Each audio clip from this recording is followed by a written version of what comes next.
大家好，我是丽姐，欢迎大家来听相亲故事，感谢大家的订阅。今天要跟大家分享一个特别有意思的故事，是关于我一个相亲对象小张的亲身经历。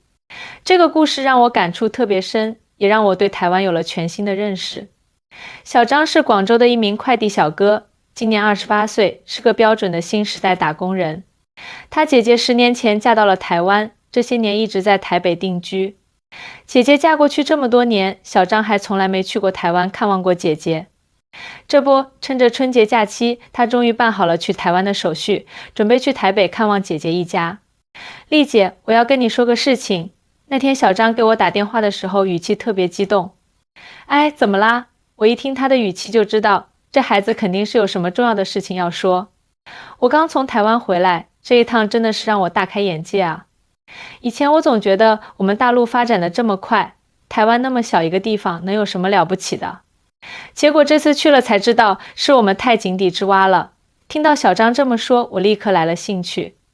要知道，小张在快递行业已经干了5年多，算是这一行的老手了。能让他这么感慨，那台湾的快递服务一定很特别。来，跟丽姐好好说说，到底是什么让你这么震撼？丽姐，你是不知道啊，我第一天到台北就被台湾的便利商店给震惊了。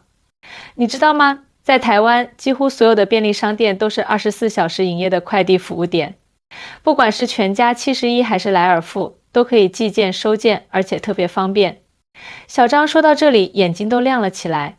最让我惊讶的是，台湾的便利商店不光是收发快递，还能代收水电费、交通罚款，甚至还能买高铁票、演唱会门票，简直就是一个小型的生活服务中心。听到这里，我不禁想起前2年去台湾玩的经历。确实，台湾的便利商店简直就是老百姓的生活百宝箱。但这还不是最厉害的，我示意小张继续说下去。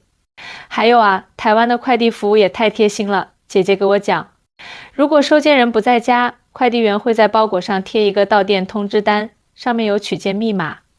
收件人可以在方便的时候去附近的便利商店自助提货柜取件，完全不用担心耽误工作。最神奇的是，如果你住在公寓里，很多地方都有智能包裹箱，快递员把包裹放进去后，系统会自动发送取件码给收件人。你想取件的时候，输入密码就能拿到包裹，完全不用担心包裹丢失或者漏收。说到这里，小张突然话锋一转，丽姐，你知道最让我震惊的是什么吗？台湾的快递服务基本上隔天就能到，就算是从台北寄到最南边的垦丁，一般也就2天就到了。而且寄件价格特别实惠，一般的小件物品，岛内寄送也就100多新台币，换算成人民币也就20多块钱。听着小张滔滔不绝的讲述，我能感受到他内心的震撼。要知道，作为一个在快递行业摸爬滚打多年的老手，他对快递服务的理解和感受可比普通人要深刻得多。这时候我突然想到一个有趣的细节。对了，小张，你在台湾待了这么多天，一定也见过台湾的快递小哥吧？他们工作状态怎么样？这个问题一出，小张立刻来了精神。哎呀，丽姐，说到这个我就更觉得汗颜了。你知道吗？台湾的快递小哥大多数都是专职的，而且薪资待遇特别好。我姐夫认识一个黑猫宅急便的快递员，人家每个月工资折合人民币能拿到1万多呢，而且还有5险1金，假期也有保障。而且你知道最厉害的是什么吗？小张继续说道，台湾的快递小哥几乎都开的是大型货车，不是我们这种电动车。每天服务的范围都是固定的，跟邮递员一样，每个人负责特定的区域，所以跟客户都特别熟，服务也更贴心。说到这里，小张眼眶有点红了。丽姐，你是不知道，看到人家的工作环境，再想想我们这边，我真的觉得我们跟人家差太远了。我们这边快递小哥风里来雨里去，大热天顶着烈日送货，下雨天也得冒着大雨送，一个月忙死忙活也就7、8千块钱。听到这里，我赶紧安慰他，小张啊，你也不要太难过，每个地方都有自己的发展轨迹，咱们现在不是也在慢慢进步吗？丽姐，不是我妄自菲薄，这次去台湾真的是让我大开眼界。小张擦了擦眼角，继续说道，你知道台湾人有多重视快递服务吗？人家快递员的社会地位特别高，大家都把他们当成重要的社区成员。送快递不是简单的把包裹送到就完事，而是要真正服务好每一个客户。比如说我姐姐给我讲，他们家附近有个独居老奶奶，快递小哥知道老奶奶腿脚不方便，每次送快递都会主动帮忙把东西搬到家里，甚至还会帮忙检查一下老奶奶买的东西有没有问题。这种细节真的让人特别感动。我点点头，是啊，这就是服务业的温度啊。还有小张越说越来劲，台湾的快递公司特别注重环保。像黑猫宅急便，他们的包装箱都是可以重复使用的，收件的时候会收回包装箱再利用。而且他们还推出了环保集点活动，鼓励民众使用环保包装。这种环保意识真的值得我们学习。最让我惊讶的是，台湾的快递公司居然还有冷链配送服务。不光是生鲜食品，就连一般的便当外卖都有专门的保温箱。送餐的时候，外送员还会主动告诉你食物的最佳食用时间。这种专业程度真的是让人敬佩。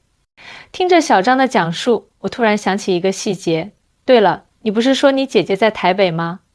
她平时都是怎么网购的啊？哎呀，说到这个更是让人惊讶。小张兴奋地说，台湾的网购体系特别发达，几乎所有的品牌都有自己的网店，而且他们的物流配送特别快，一般订单隔天就能收到。最神奇的是，很多网店还提供超商取货服务，你可以选择在附近的便利商店取货，特别方便。不光是网购，就连外卖送餐也是一绝。台湾的外送平台特别注重食品安全，送餐员都要经过专业培训，而且都配备了专业的保温箱。送餐的时候还会主动告诉你食物的最佳使用时间，这种专业程度真的是让人敬佩。而且你知道吗？台湾的快递服务还特别人性化。比如说，如果你要寄贵重物品，快递公司会提供专门的保价服务，而且赔付标准特别清晰。如果包裹出现问题，客服处理速度也特别快，基本上当天就能解决。说到这里，小张突然叹了口气，丽姐，说实话，这次去台湾真的让我感触很深。以前总觉得我们发展得快，其实在很多细节上我们还有很长的路要走。我看着小张略带失落的表情，知道他这次台湾之行确实给他带来了不小的冲击。但是这种冲击未必是坏事，至少能让我们看到差距，知道自己还需要在哪些地方继续努力。小张你这次去台湾，除了观察快递服务，有没有发现其他让你印象深刻的地方？我试图引导他说说更多的见闻。有啊。小张立马来了精神。丽姐，台湾的服务业水平真的是太让人惊叹了。我姐夫带我去了一趟诚品书店，那里的服务员不光特别有礼貌，还很专业。你随便问他们一本书的位置，他们都能准确地告诉你在哪个区域第几排书架。而且你知道最神奇的是什么吗？台湾的便利商店里，店员见到客人进门都会说欢迎光临，客人离开时还会说谢谢惠顾，欢迎再来。一开始我还觉得特别不习惯，后来发现这种礼貌的氛围真的很暖心。我笑着说，是啊，这就是所谓的服务业文化啊。台湾这些年在服务业方面的积累确实很深厚。对了，丽姐，小张突然想起什么似的说，台湾的医疗服务也特别棒。我姐姐前段时间感冒去看医生，挂号、看病、拿药全程下来才花了300多，折合人民币不到70块钱，而且医生态度特别好，问诊特别细致，护士也都笑脸相迎。最让我意外的是，台湾的药妆店服务也很专业。我去买护肤品，店员不是简单的推荐最贵的产品，而是会详细询问你的肤质和使用习惯，然后给出专业的建议。他们很多店员都是专业的美容咨询师，说起产品成分头头是道。听到这里，我不禁想起自己去台湾旅游时的经历。对了，你坐过台湾的出租车吗？坐过。小张立刻说，台湾的出租车司机真的太专业了，车子内部永远是干干净净的，司机都穿得很整齐。最重要的是，他们对路线特别熟悉，还会主动帮你规划最省钱的路线。还有一次，我打车去九份，司机听说我是第一次去，就一路给我介绍沿途的景点和历史，还推荐了好几家有名的小吃店。下车的时候还特意提醒我要注意安全，让我玩得开心。这种亲切感真的让人特别感动。说到这里，小张突然想起了什么。对了，丽姐，台湾的公共交通也特别便利，捷运站里的指示牌都特别清晰，站务人员也都特别热心。有一次我看起来很迷茫，一个站务人员主动过来问我需要什么帮助，还用手机给我查了路线，而且台湾的公交车报站特别清楚，每个站都会用中文和英文播报，还会提醒下一站有什么重要地标。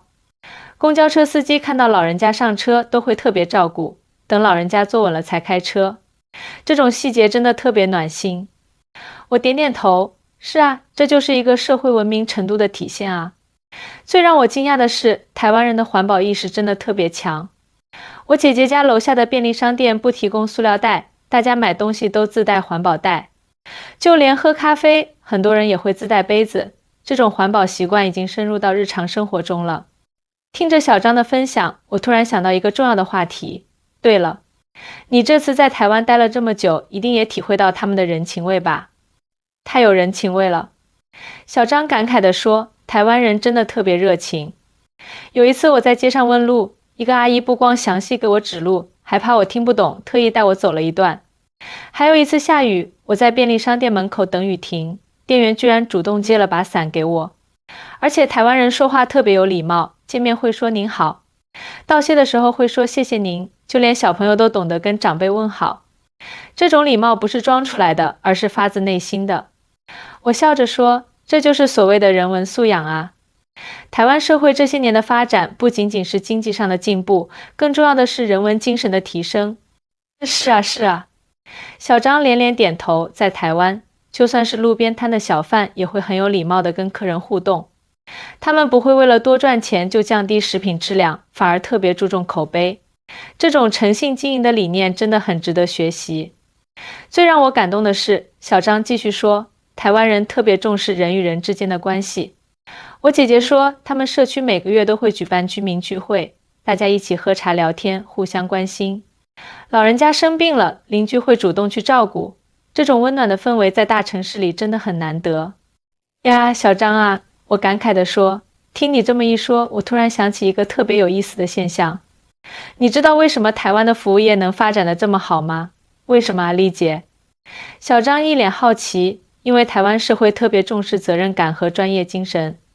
我解释道，你看啊，不管是便利商店的店员还是快递小哥，他们都把自己的工作当作一种专业来做，而不是简单的把它当作谋生的手段。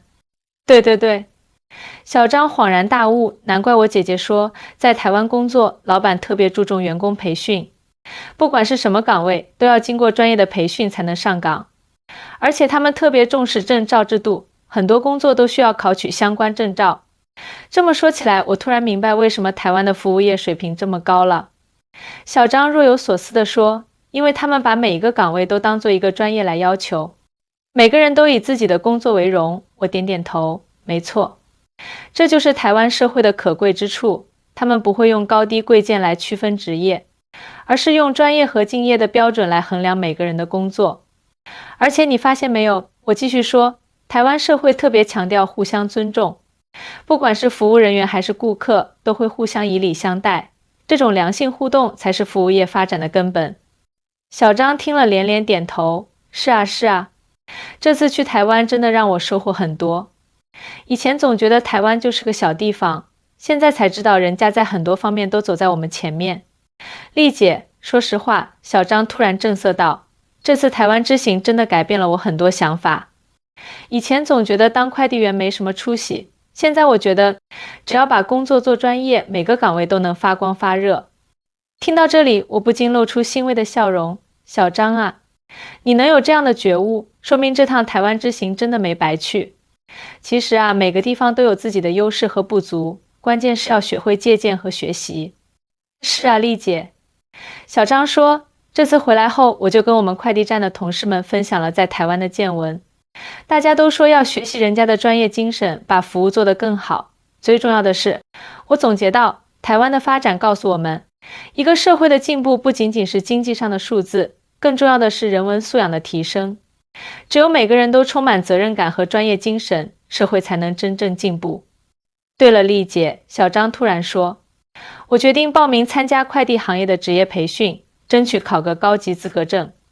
既然选择了这一行，就要做到最好。看着小张坚定的眼神，我由衷地为他感到高兴。这次台湾之行不仅让他开阔了眼界，更重要的是让他找到了前进的方向。这不正是我们期待的进步吗？